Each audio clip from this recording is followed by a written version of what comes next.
താങ്കൾ എന്തായിരിക്കും കോടതിയിൽ പറയാൻ ഉദ്ദേശിക്കുന്നത്? അതായത് ഈ കേസ് നിലനിൽക്കില്ല എന്ന വാദം തന്നെയാണോ? ഉത്തരം പറ.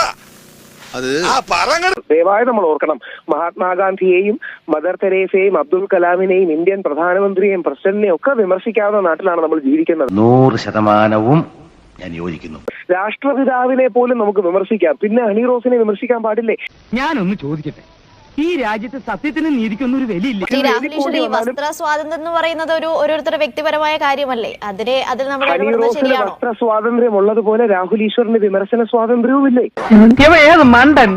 താങ്കൾ ആലോചിക്കേണ്ട കാര്യം, ബോച്ചയെ കൂടുതൽ കൊടുക്കാൻ വേണ്ടി പോലീസിന് വീണ്ടും മൊഴി കൊടുത്തിരിക്കുകയാണ്. അതായത് കൂടുതൽ വകുപ്പ് ആഡ് ചെയ്ത് എങ്ങനെങ്കിലും ബോബി ചെമ്മണ്ണൂർ ജാമ്യം കിട്ടാതിരിക്കാൻ.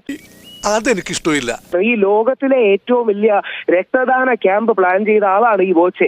ആയിരക്കണക്കിന് ആൾക്കാരുടെ ജീവിതത്തെ പോസിറ്റീവായി സ്വാധീനിച്ച വ്യക്തിയാണ്.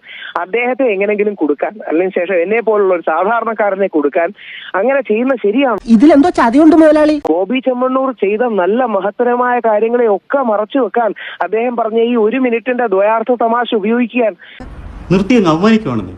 ഞാൻ എവിടെയും പോകില്ല, വീട്ടിൽ തന്നെ കാണും. പോലീസിന് അറസ്റ്റ് ചെയ്യണമെങ്കിൽ എപ്പോൾ വേണമെങ്കിലും ഞാൻ അവിടെ തന്നെ കാണും.